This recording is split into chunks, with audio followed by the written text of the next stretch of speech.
একটা প্লেটের ওপর কাপগুলোকে যদি এইভাবে একটার ওপর একটা সাজিয়ে রাখা হয় তাহলে কিন্তু কাপগুলো পড়ে ভেঙে যাওয়ার সম্ভাবনা থাকে।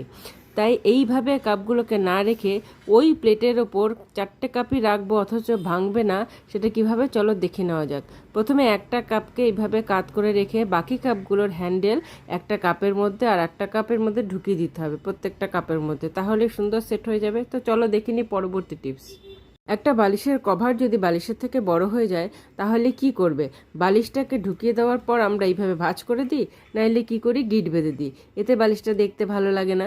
তো বালিশটাকে যাতে সুন্দর দেখতে লাগে তার জন্য ভিডিওতে যেভাবে দেখানো হয়েছে ঠিক ওই মাঝ বরাবর, মানে বালিশের মাপ বরাবর কভারটাকে এইভাবে দুই দিকেই ভাঁজ করে যদি ঢুকিয়ে দেওয়া যায় তাহলে বালিশটাকে দেখতেও ভালো লাগে আর এটা কিন্তু খুলেও যায় না।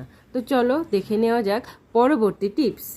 যাদের চোখের সমস্যা তাদের এই সূচের মধ্যে সুতো পরানো যে কী সমস্যা সেটা একমাত্র তারাই জানে। তো এই সমস্যা যাতে না পোহাতে হয় তার জন্য একটা কাজ করতে পারো। ওষুধের খাপের থেকে একটুখানি কেটে নিলে, এবার যেটুকু কেটে নিয়েছো তাকেই আবার একটুখানি খাপ মতো কেটে বানিয়ে নেবে। এবার সেই খাপের মধ্যে যদি সুতোটাকে ঢুকিয়ে দাও, তারপরে ওই যে ওষুধ থেকে যেটা কেটে নিয়েছো ওইটা ঢুকিয়ে দিলে ওর সাথে সাথে সুতোটাও ঢুকিয়ে যাবে। তো হয়ে গেল সুতো পরানো।